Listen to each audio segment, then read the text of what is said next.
Olá você telespectadora, olá você telespectador da Cultura Litoral. A partir de agora você acompanha a edição desta sexta-feira do Opinião Litoral, 14 de outubro. Quem participa analisando as notícias com você é o advogado Roberto Mohamed. E a primeira notícia é uma notícia que tem bastante a ver com os procedimentos judiciários no Brasil. Na quarta-feira, 12 de outubro, em Praia Grande, foi assassinado um tricampeão mundial para atleta de jiu-jitsu daqui da nossa região, o Tainan, e ele foi assassinado por um criminoso que fez uma confusão, bêbado, se envolveu numa confusão no restaurante do lado com os seguranças, foi barrado, errou o restaurante, matou esse tricampeão e matou um outro senhor que estava no restaurante, até por engano. E ele estava solto por conta de uma saidinha, Mohamed. Boa tarde. Boa tarde, Paulo. Esse crime foi um absurdo, mas isso nos faz refletir sobre algumas coisas que tem que mudar e eu não sei por que não mudam. Você elege um governo, como a gente fez em 2018, que bateu na tecla da violência, da segurança pública e bate de novo. Não mandou um projeto em 4 anos para o Congresso Nacional para acabar com a saidinha. Não mandou um. A saidinha não tem sentido. O Brasil criou alguns mecanismos no direito processual penal e na execução penal que eu não encontro paralelo em países civilizados, que é a progressão automática de pena. Isso não existe em nenhum lugar que queira se colocar como decente. Você teria que ter comissões, ou chamadas juntas de condicional, porque é impossível você jogar tudo isso nas costas de um juiz. Vejam bem o absurdo que é. Normalmente o juiz do júri é o juiz de execuções penais. Santos, por exemplo, tem 6 varas criminais. A execução dos processos das 6 varas criminais, ou seja, de 6 juízes, cai na mão de um único juiz. É lógico que ele é sobrecarregado. Todo mundo fala, o juiz do júri não faz nada, porque é um júri por mês. Mas esse é o trabalho menor do juiz de execuções. Cabe a ele gerenciar a execução dos 6 juízes criminais. Isso é uma coisa absurda. E ele ainda tem que gerenciar as execuções que vêm da Justiça Federal. Olhem o absurdo que é nas mãos de um único juiz. Como é que você resolve isso? O Congresso Nacional trabalhando, coisa que é muito difícil de acontecer. Acabar com a saidinha, acabar com a progressão automática e analisar caso a caso, levando em conta o comportamento do preso e o grau de periculosidade dele. É um absurdo no Brasil ainda existir indulto de Natal, de Ano Novo, saidinha de Dia dos Pais, saidinha do Dia das Mães. Isso não tem sentido mais. Tem que analisar a situação individualmente, na progressão de pena. Jamais os indultos. Eles não têm razão para ser. Essas saidinhas não têm lógica. Isso aqui foi a enésima vez, Paulo, que a gente está analisando um crime, falando de um crime cometido por quem saiu na saidinha e não voltou para a cadeia. E está aí o exemplo. Por que esse cara estava armado? Porque esse cara não devia estar aí na rua. E aconteceu aqui, neste ano, quantos crimes aconteceram em relação a isso? Itanhaém, você lembra? Todos aqueles crimes que aconteceram em Itanhaém. Isso é uma coisa absurda. Isso não pode acontecer mais. Infelizmente, o Congresso Nacional não se mexe. Bastava um projeto de lei alterando a lei de execuções e acabando com a saidinha, acabando com o indulto de Natal, acabando com o indulto de Ano Novo e fazendo com que a progressão de pena analise individualmente o preso. Essas juntas iriam emitir o relatório e caberia ao juiz de execuções penais apenas cumprir o relatório deles. É simples. Caberia até a possibilidade dele negar, mesmo que eles dessem a favor, mas jamais dele conceder com voto contrário da junta. Isso facilitaria o juiz, tiraria essa pecha que todo mundo coloca no juiz de execuções penais, de que ele não analisa para quem concede o indulto, mas porque é humanamente impossível um juiz de execuções penais conseguir analisar tudo individualmente. A tragédia foi na quarta-feira, na frente do restaurante, né, Katsuya, em Praia Grande, de culinária japonesa, e os dois foram assassinados por engano por uma pessoa que não tinha a menor condição de estar na rua. Esse criminoso não tinha a menor condição de estar na rua. As pessoas ficam perguntando como é que está a consciência desse juiz que deu essa saidinha para esse criminoso. Cientistas do Laboratório de Ecologia e Conservação Marinha do Instituto do Mar da Universidade Federal de São Paulo fizeram uma descoberta, um registro muito interessante.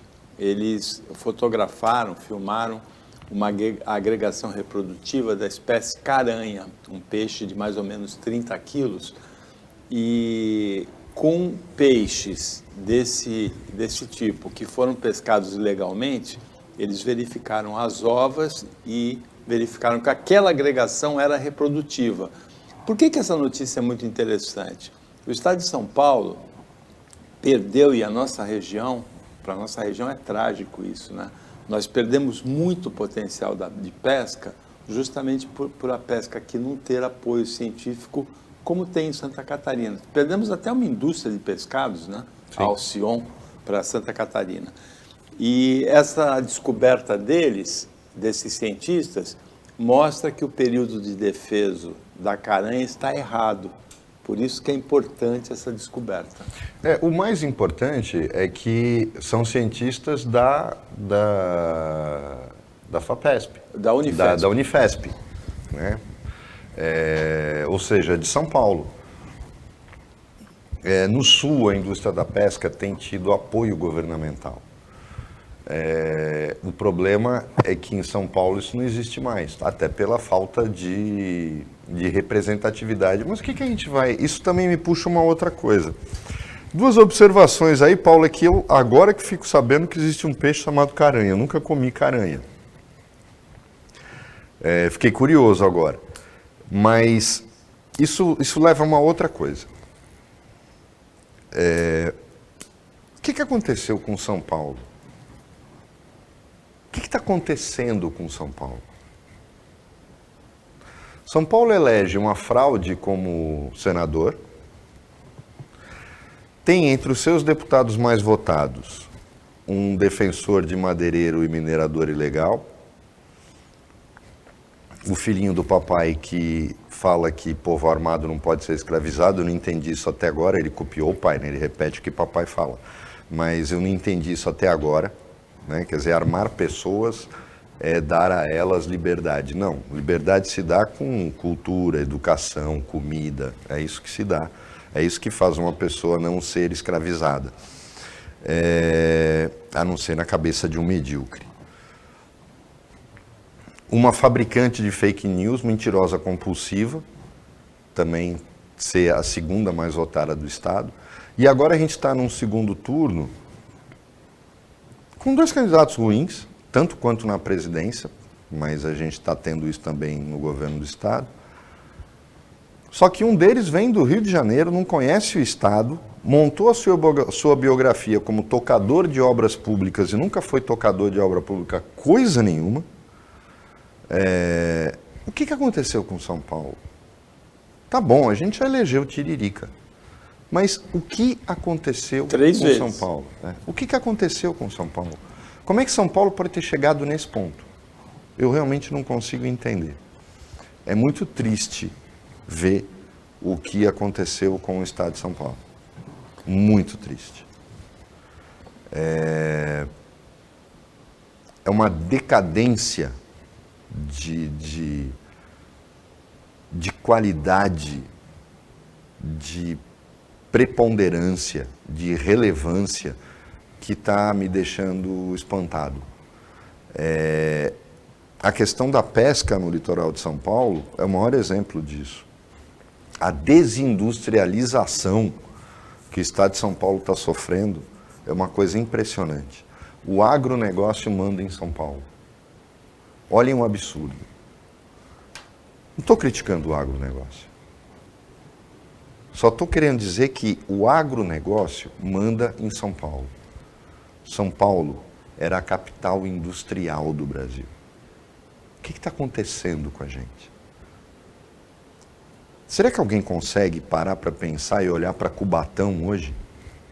Será que alguém consegue entender como é que pode a Uzi Minas, que era uma siderúrgica menor, uma siderúrgica de baixa qualidade, fechar uma unidade de elite da siderurgia mundial, que era a Cosipa? Fechar. O que está acontecendo com São Paulo? Sabe o que parece, Paulo? Que tem uma orquestração nacional para diminuir a relevância de São Paulo. São Paulo vai virar estado dormitório? A gente está perdendo o papel que sempre teve na condução do país. E ninguém fala nada. Eu não vejo a Fiesp se manifestando. Eu não vejo os meios de comunicação apontando para isso. A qualidade da nossa representação política está horrorosa. E vai ser coroada agora, que eu acho que é o que vai acontecer, com a eleição de um carioca para o governo do Estado, que não sabe nem o que está fazendo aqui. Ele só veio porque o chefe mandou. É triste chegar nesse ponto, né? É triste a gente ver que São Paulo perdeu a esperança, São Paulo perdeu o futuro, São Paulo perdeu relevância, São Paulo perdeu importância, São Paulo perdeu qualidade. Isso é muito, muito triste. Em relação à questão da pesquisa da Unifesp, eu lembro com bastante carinho do Opinião Antigo, o Aloysio de Azevedo e o Gastone Rigg, que sempre defenderam o campus da oceanografia da USP, né, aqui na Baixada Santista, justamente por causa da alavancagem da pesquisa, né? Exatamente. Inclusive, talvez, porque também faltou um pouco de sagacidade dos governantes municipais, que eu não sei se você vai lembrar, porque isso teria obrigado a USP a montar o ponto aqui, o polo aqui. A USP fez uma proposta para administrar o aquário municipal. Eu não lembro se foi no governo do Beto ou se foi no governo do Papa. E recusaram.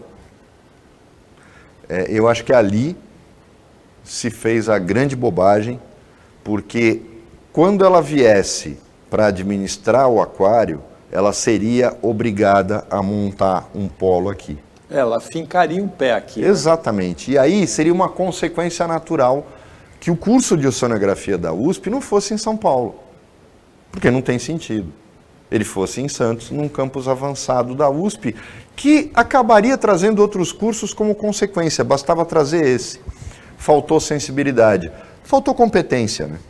E quando a gente fala Santos, pode ser São Vicente, pode ser Praia, sim, é na Baixada. Pode ser Guarujá, né? O litoral aqui, né? O Tribunal Superior Eleitoral, numa decisão que provocou muita polêmica do presidente, o ministro Alexandre de Moraes, suspendeu inquérito e apuração que eram conduzidos pela Polícia Federal e pelo CAD em relação aos institutos de pesquisas. Eu não entendo mais. Eu parei de tentar entender a cabeça do Alexandre de Moraes. Parei. Porque eu já disse aqui várias vezes, ele transformou o Daniel Silveira, que era um Zé Ninguém, numa celebridade nacional quando abriu o inquérito contra ele, o processo, e acabou condenando. Ele podia ter deixado passar batido, ninguém ia saber quem era Daniel Silveira. Eu não entendo o Alexandre.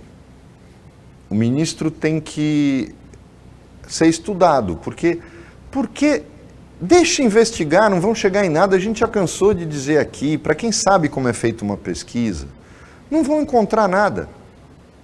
Porque pesquisa reflete uma situação, aquela história do pesquisa é foto, eleição é filme. ela reflete uma situação no momento que ela é feita. Durante a noite pode acontecer alguma coisa que muda o rumo da eleição. E a culpa não é da pesquisa.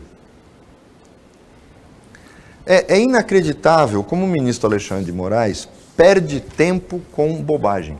Eu nunca entendi essa posição dele, continuo não entendendo. Já falei, eu fui aluno dele. As pessoas que nunca tiveram a chance de ter proximidade dele não sabem o quanto ele é brilhante. Eu fui aluno dele no mestrado do Mackenzie e o Alexandre de Moraes tem uma capacidade, uma articulação e uma facilidade de expor as coisas impressionante. E eu fico espantado com as decisões que ele está tomando. Realmente eu não consigo entender, Paulo. Para quem foi aluno dele, e ele era um cara muito apegado à Constituição, extremamente apegado a formalismo, à legalidade. O livro dele de Direito Constitucional é excelente. Ele lança uma visão da Constituição moderna. E aí eu não entendo, quando no exercício da função dele, ele entra numas polêmicas totalmente desnecessárias. Totalmente desnecessárias. Agora, a pesquisa é científica, né? Não tem como ser contestada. A pesquisa não é só pesquisa eleitoral, tem pesquisa de mercado, tem pesquisa qualitativa. A pesquisa eleitoral pode ser feita qualitativa, pelo método de fluxo, tem pesquisa de audiência, né? Como é que um instituto de pesquisa que vai buscar audiência vai entrar num prédio habitacional não permite a entrada? Então, tem que ter outros métodos, tem o ponto de fluxo, tem a pesquisa telefônica. A pesquisa não pode ser contestada. O que é curioso é que muita gente usa a pesquisa como se fosse uma previsão do resultado eleitoral, coisa que não é, inclusive porque ela mesma altera, influencia o resultado eleitoral. Ela é uma orientação do eleitor. O eleitor vê a pesquisa e, em função da pesquisa, e muda o voto dele, o chamado voto útil. Que tem os movimentos de última hora, né? Mas, Paulo, até o censo do IBGE, eu tenho 57 anos de idade. Vai ser a primeira vez que eu vou participar do censo. O prédio recebeu um aviso de que o IBGE vai lá para entrevistar os moradores. Gente, eu passei por 5 censos. E nunca fui entrevistado, minha família nunca foi entrevistada. Vai ser a primeira vez. O censo estava errado? Não estava errado. É por amostragem. É por amostragem. A estatística é uma ciência que é muito curiosa. Eu canso de dar esse exemplo para que as pessoas entendam que ela é necessária, ao mesmo tempo que ela nunca vai ser exata. Eu sempre dou, até quando dava aula, falava isso. Já tem a margem de erro, né? Se eu tenho 2 quilos de carne na minha geladeira e o Paulo não tem nenhum, estatisticamente, na média, cada um de nós come 1 quilo de carne. Na prática, eu como e ele passa fome. Existe uma distância enorme. Quando eu estou falando de estatística, de média, eu não vou querer ser exato. Isso só norteia, principalmente, políticas públicas. Mas não dá para você transformar isso numa ciência exata, porque ela não é, em termos de vida real. Então, esse inquérito, se o Alexandre de Moraes deixa seguir, Paulo, ia dar em nada. Quer dizer, eu não entendo para que botar a mão numa cumbuca que é desnecessário. Os institutos de pesquisas eram alvo de uma investigação do Conselho Administrativo de Defesa Econômica, CAD, e de outra da Polícia Federal. No despacho, Alexandre de Moraes fala que esse inquérito e essa operação do CAD visavam satisfazer a vontade eleitoral do presidente Jair Bolsonaro. O Opinião Litoral volta depois do intervalo.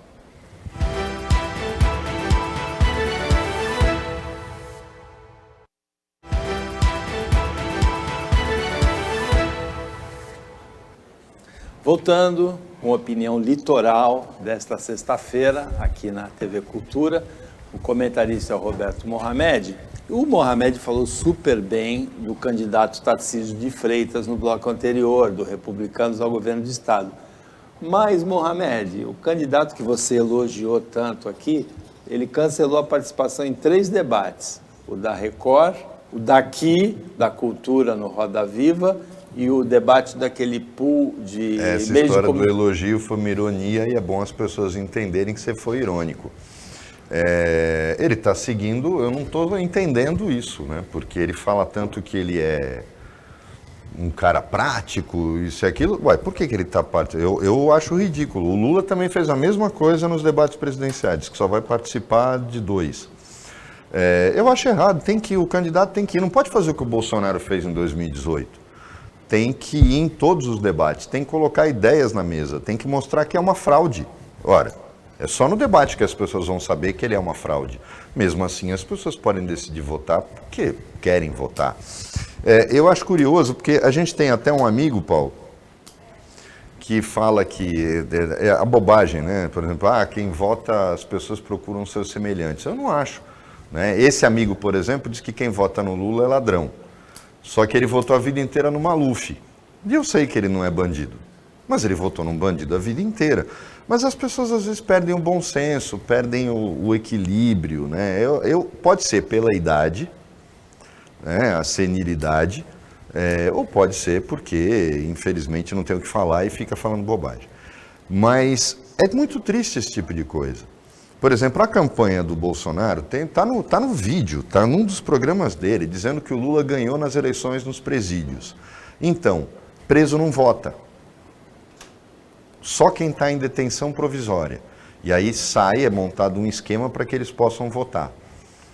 Não condenado, né? Não, o condenado não vota. Então, Lula não ganhou em todos os presídios. Porque o cara que está em detenção provisória, muitas vezes é até por pensão alimentícia. Então, não falem bobagem.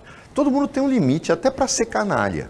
Até para ser cafajeste, você tem que ter um limite. Campanha eleitoral não pode ser vale tudo. Né? Então, é preciso entender que... Porque eu não sou bandido, Paulo não é bandido. Um monte de gente que votou no Lula não é bandido. Agora, eu conheço um monte de bolsonarista que foi eleito que é bandido.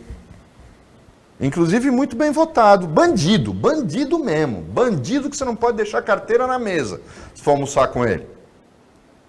E agora? E vem falar para mim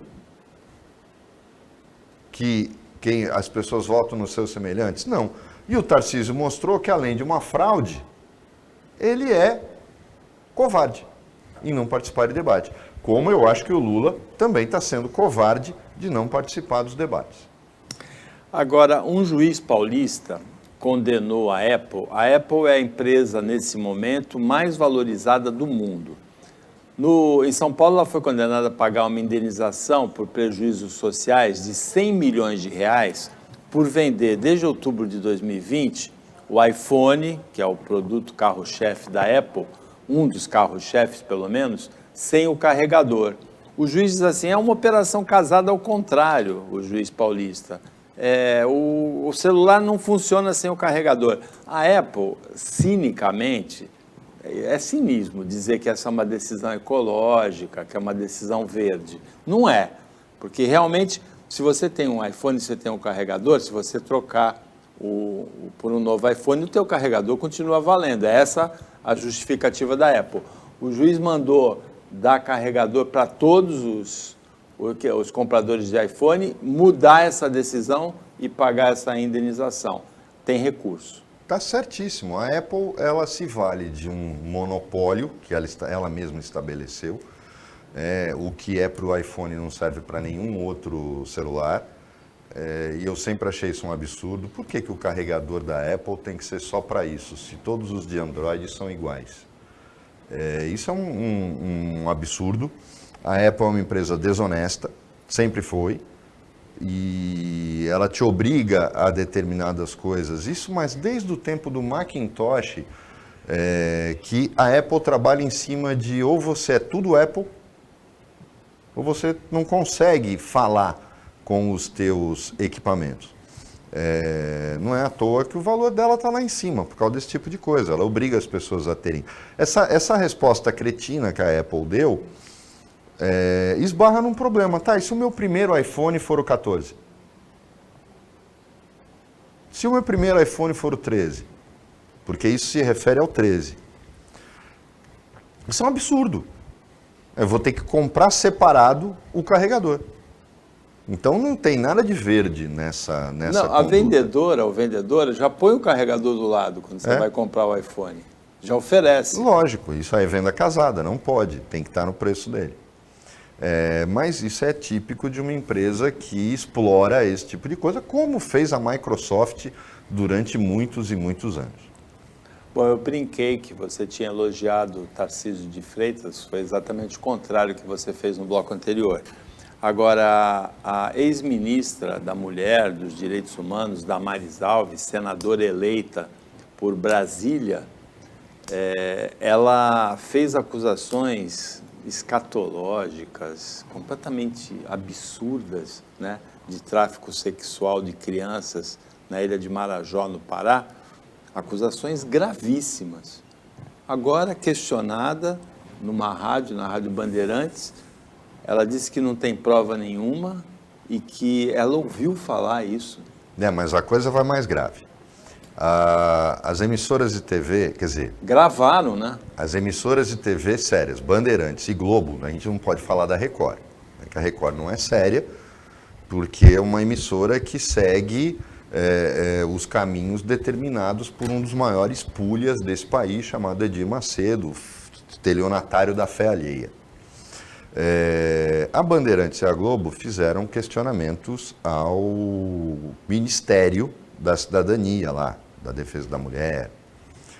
E o Ministério respondeu que eram inquéritos sigilosos, que as informações que a ministra deu se baseavam em inquéritos sigilosos. Só que a Polícia Federal disse que não tem inquérito nenhum, o Ministério Público Federal disse que não tem inquérito nenhum sobre o tráfico de pessoas na ilha de Marajó. Falando, inclusive, que Ou seja, nunca tinha escutado falar nesse assunto. O mais grave não está no que esta mulher, porque ela é doente. A Damares é doente. Ela mostrou isso durante 3 anos e meio no Ministério. Ela é doente. O que ela fala, ela não fala coisa com coisa. Ela tem problema mental, isso não tem dúvida nenhuma. O mais grave foi que a bobagem dita por ela, a besteira dita por ela, a mentira dita por ela, o devaneio, repercutiu no Ministério. O Ministério é um órgão público. Ele não pode inventar a resposta.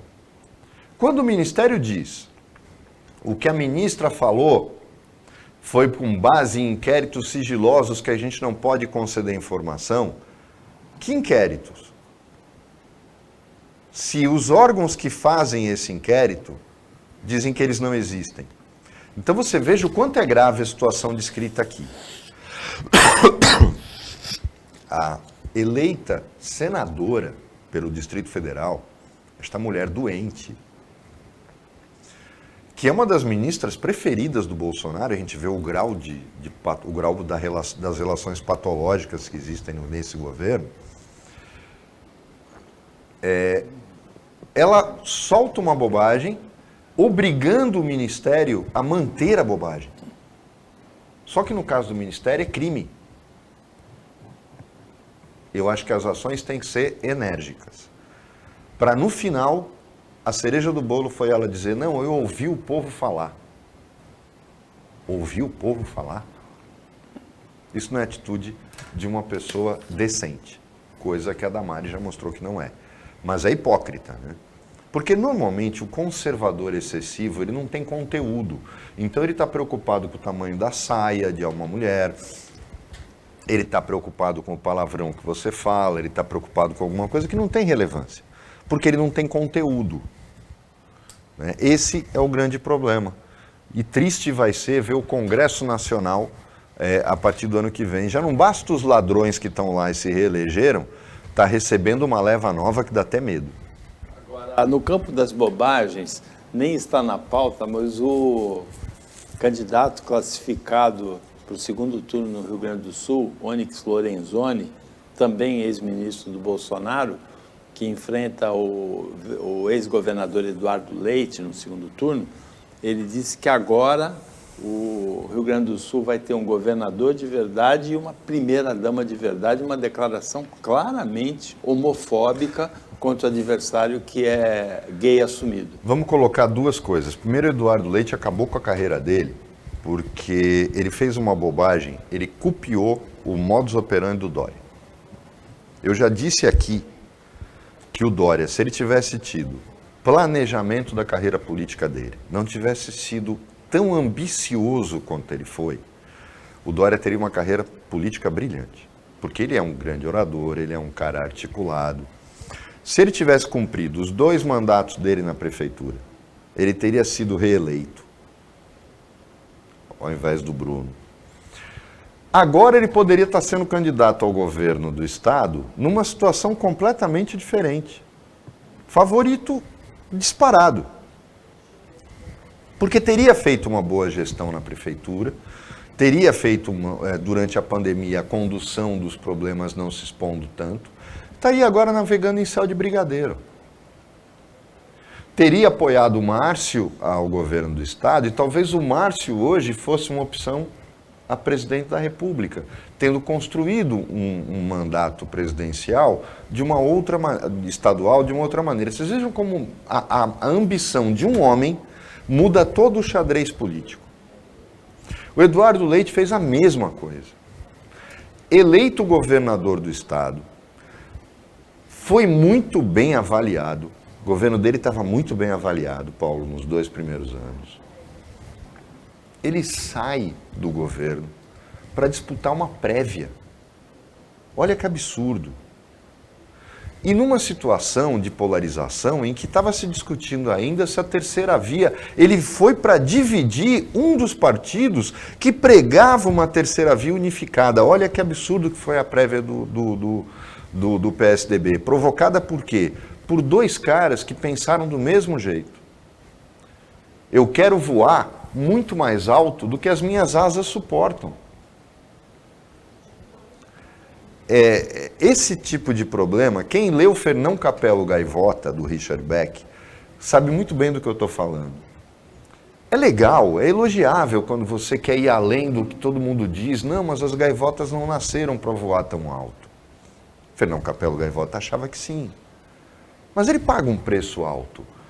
Uma das maiores mensagens do livro não é o fato de voe, faça o que você sonha, esteja preparado para pagar o preço do seu voo mais alto.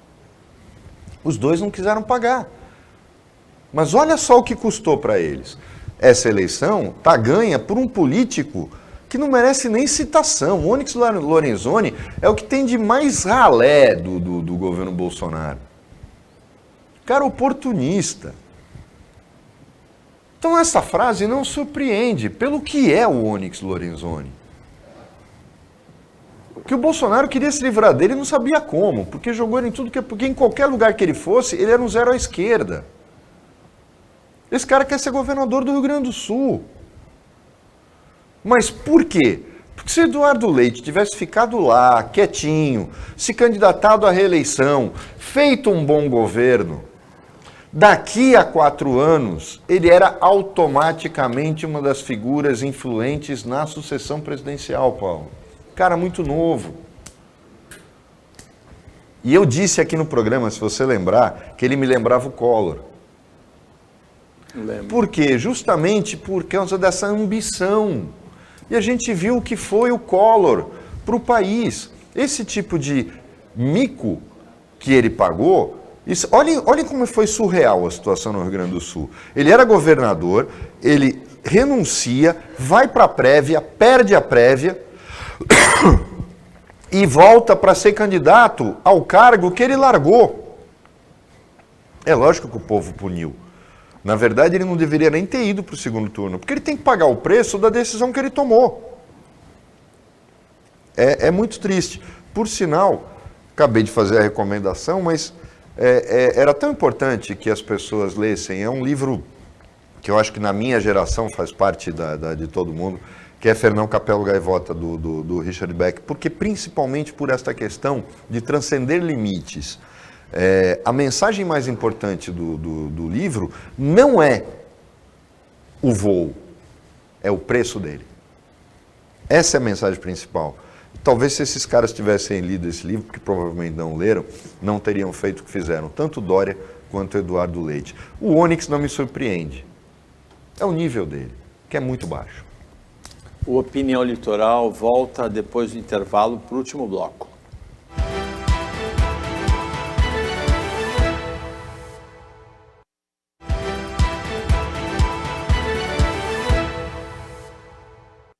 Voltando para o Opinião Litoral, agora é o último bloco dessa sexta-feira. O Roberto Mohamed está analisando as notícias com você. E uma dessas notícias é extremamente surpreendente. O bispo emérito residente de Luz, em Minas Gerais, Dom Mauro Morelli, ele escreveu ontem nas redes sociais, depois de todos os incidentes de quarta-feira, 12 de outubro, em Aparecida, durante a visita do presidente Jair Bolsonaro ao santuário de Aparecida, ele assistiu a uma missa lá. Dom Mauro Morelli ontem escreveu que Bolsonaro é o agente de Satanás. A gente vê transformada a campanha eleitoral, a disputa eleitoral, numa guerra santa, né? Ridículo, por sinal. No Brasil. Isso é mais espantoso. Às vezes me parece que o Bolsonaro, que é um oportunista quando se fala de religião, ele quer transformar isso, ele quer dividir o país, como a Igreja Católica é muito ligado aos movimentos operários, historicamente no Brasil, portanto ao Lula, ele se agarrou nos evangélicos e ele está tentando provocar uma zona de conflito entre católicos e evangélicos, que nunca aconteceu no Brasil. É um absurdo o que ele faz. Esse fundamentalismo que vem junto com o Bolsonaro é que me incomoda muito. Porque quando você provoca esse tipo de conflito, você não está fazendo isso com uma intenção razoável. E é o que ele faz permanentemente. O que aconteceu em Aparecida, para mim, foi o fim do mundo. E eu sou uma pessoa que me coloco claramente contra os dois lados. Eu acho que o clero no Brasil não é um exemplo a ser seguido por ninguém. A gente que conhece como funcionam as coisas sabe disso. Basta que se eu olho com lupa aquela OS pró-saúde e a gente vai ver como a Igreja Católica é tão podre quanto a Universal do Reino de Deus, quanto essas outras igrejas, mas é preciso também que se entenda que tem muita gente boa lá, como tem gente muito boa entre os protestantes. Eu não estou falando evangélicos. A gente tem que tomar muito cuidado com esse tipo de armadilha que candidatos como o Bolsonaro provocam. Essa colocação, para mim, é sem sentido, do bispo de Aparecida, mas o que aconteceu em Aparecida do Norte foi uma falta de respeito tão grande, mas tão grande, que não dá nem para ser qualificada. E aquilo que eu fiz a pergunta, o que aconteceu com São Paulo, é o exemplo disso que está acontecendo. Jamais, o Bolsonaro tinha que impor limites para ele. Ele tem o direito de ir na Basílica de Aparecida, mas quando ele entra numa igreja, e aí vem a minha crítica aos evangélicos, ele não pode transformar um culto ou uma missa num ato político. A religião tem que estar fora do Estado. Todo mundo está vendo o que está acontecendo no Irã. Não pense vocês que um país fundamentalista muçulmano não é um exemplo do que pode acontecer num país fundamentalista evangélico ou cristão. É triste do mesmo jeito. A religião deve ficar fora do governo. Sempre. Em todos os casos. Não existe exceção para isso.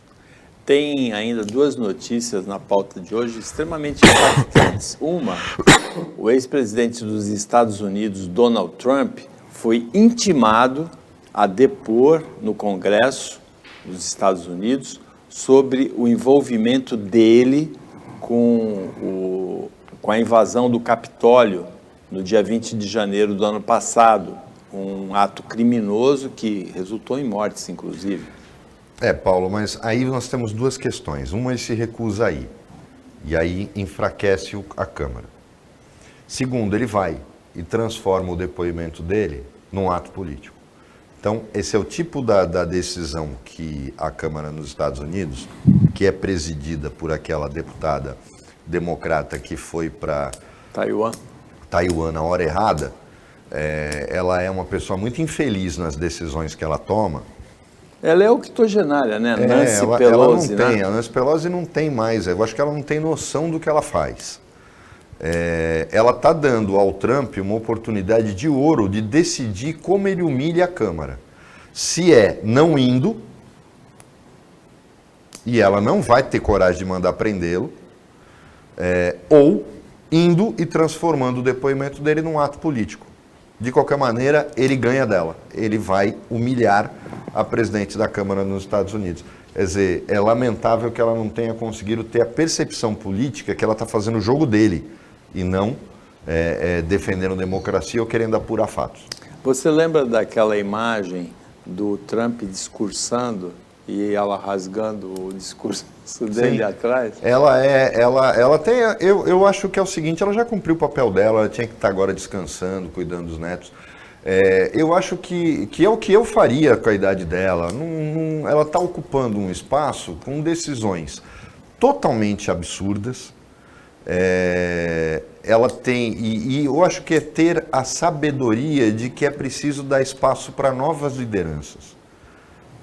Né? Ela não chegou nesse momento, ela não teve esta sabedoria de encarar que já chegou num ponto em que ela não está tendo mais equilíbrio para tomar. E me espanta que o resto da casa permita que ela continue assim, Paulo. Porque eles poderiam forçar a mudança. A Câmara pode, nos Estados Unidos, a Câmara pode forçar a mudança. E, no entanto, eles não fazem isso e permitem que ela cometa erros como esse. Porque, claramente, nas duas opções que o Trump tem, ele ganha nas duas. O trabalho do Trump é avaliar onde ele humilha mais a Nancy Pelosi. E uma notícia também até certo ponto esperada, mas que também é impactante, o empresário, a gente não sabe se é bem empresário ou se é bem herdeiro, Thiago Brenan, aquele agressor de uma modelo numa academia, a academia mais luxuosa de São Paulo, foi preso pela Interpol em Abu Dhabi. Ele era foragido da justiça e foi preso pela Interpol. Esse cara é um outro doente que ele é herdeiro, ele não é empresário coisa nenhuma. E eu acho que já estava mais do que na hora, porque é inexplicável o que ele fez com aquela modelo. E o comportamento dele, ele é um cara ridículo, né? Não tem nem o que discutir. Tem uma outra coisa, Paulo, que é muito importante, que a gente podia aproveitar esse tempo final, mais útil do que falar desse idiota. Antes, a gente tem também a prorrogação do prazo, né, do cadastro único, que foi um assunto que você abordou aqui bastante. Sim. Agora, em relação ao Thiago Brenan, tem uma análise na UOL de ontem sobre ele, prevendo que nas próximas eleições ele pode ganhar um cargo público. Ele pode ser candidato e vai ser bem votado e eleito, porque ignorantes que acham legal o que ele faz, tá aí, foram os caras que votaram nos 3 mais votados depois do Boulos. Né? Para mim, eu incluo o Boulos também, porque o Boulos, para mim, jamais, ele não é liderança política coisa nenhuma. Na verdade, os 4 mais votados de São Paulo são um exemplo claro de como as pessoas votam, infelizmente. Eu queria entender como uma pessoa que vai numa urna e vota um dos 4 primeiros ali, pensa que visão de país ele tem. Eu não consigo entender. E o brasileiro na China que votou no Padre Kelmo? Não, esse aí, então, eu não sei para que ele saiu de casa. Agora, tem uma coisa que é muito importante, Paulo, porque eu acompanho isso de perto. Eu já fiz várias respostas para o Ministério Público nesses inquéritos dos shows da decisão do Tribunal de Contas do Estado por conta do 14 bis. Como o 14 tem um preço só, independentemente de quem é o contratante, a gente manda tudo, informação, e nunca houve nenhum problema. Mas a gente sabe que tem alguns artistas, infelizmente, que não fazem isso. Eles têm um preço para praça pública e um preço para locais fechados. Por quê? Porque na praça pública tem a rachadinha do excedente. Infelizmente isso acontece. As propostas sempre chegam, sejam elas veladas ou abertas, e o artista, ele não adianta só ele ficar falando, tomando posição política em época de eleição, ele tem que dar o exemplo. Então, o TCE está certo, os TCEs que fazem isso estão certos, e essa questão de gastos com shows sempre foi vergonhosa. Quem não lembra de um escândalo ocorrido no governo Beto Mansur, das notas frias na Secretaria de Cultura, em que se rachava dinheiro de cachê. Isso é uma coisa lamentável, cultura tem que se tomar muito cuidado e cuidar muito bem dela. Isso não pode acontecer. Infelizmente, esses gastos com shows acontecem por dois motivos. Os artistas permitem que isso aconteça para depois ficar fazendo discurso na época de eleição, apontando o candidato. E os órgãos públicos de fiscalização não enxergam o óbvio, porque é muito fácil apurar quando teve superfaturamento ou não. Com isso, chegamos ao final do Opinião Litoral desta sexta-feira, agradecendo a participação do Roberto Mohamed como comentarista, agradecendo ao pessoal da equipe técnica de jornalismo do Sistema Costa Norte e agradecendo a você que acompanhou a gente mais essa edição. Até segunda-feira, nesse mesmo horário provisório, em função da campanha de 1h20, na hora do almoço, entre meia-noite e 1h na reapresentação, e um ótimo final de semana para você que você merece.